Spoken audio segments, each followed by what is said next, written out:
जय जगन्नाथ सानी माने मु आज आपण मानक पाई नहीं आसी गोटे भयानक कहानीटीए।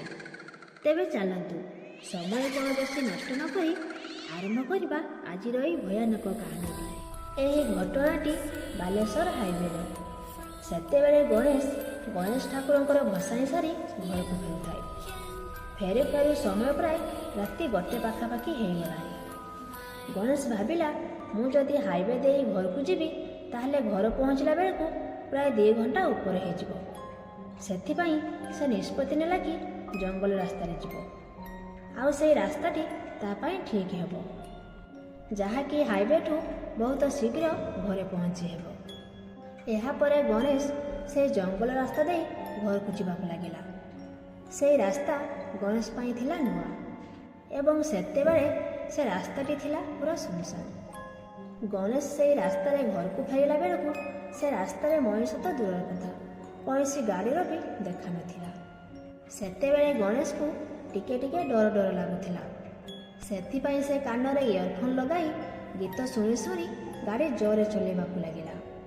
से किछि बाट एमिति जाइछि तार नजर पड़िला रास्ता कड़े थिबा गोटे चा दुकान उपरे। से दुकान को जाई पचारिला, मौसा एठू बालेश्वर को आउ केते बाट?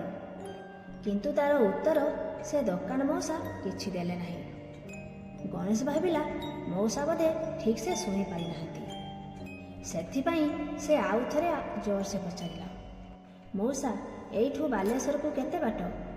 किंतु एहार उत्तर से किछि न देबारु गणेश रागी सेठू चलीगला। एमिति गणेश आउ किछि बाट जिबा परे हठात देखिला गोटे लोक रक्ताक्त अवस्था रास्तार पड़िछि।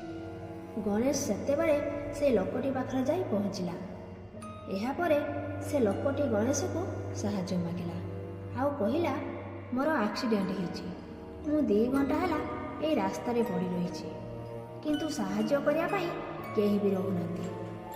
आपण टिके मते साहाय्य करंतु, मते नै टिके हॉस्पिटल ले पहुँचाई दियंतु। एहा परे गणेश कहिला, हो ताहले मु आपण को नै हॉस्पिटल ले छाड़ी देबी।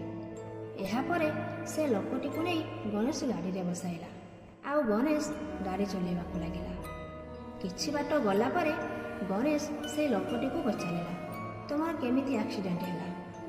एहा सुनी से लोकटी कहिला, आज को ठीक 2 वर्ष पूर्वे ठीक एही दिन एही जगार गोटे बाइक समर एक्सीडेंट होइथिला, किंतु सेही दिन ठारू मते केही भी साहाय्य करुनथिले। एहा सुनिबा परे गणेशर जेमिति होश उड़ीगला आउ से जोरे डरी जाई गाड़ी को नहीं गोटे गछरे कुटी देला आउ सेठी गणेशर मृत्यु होइगला।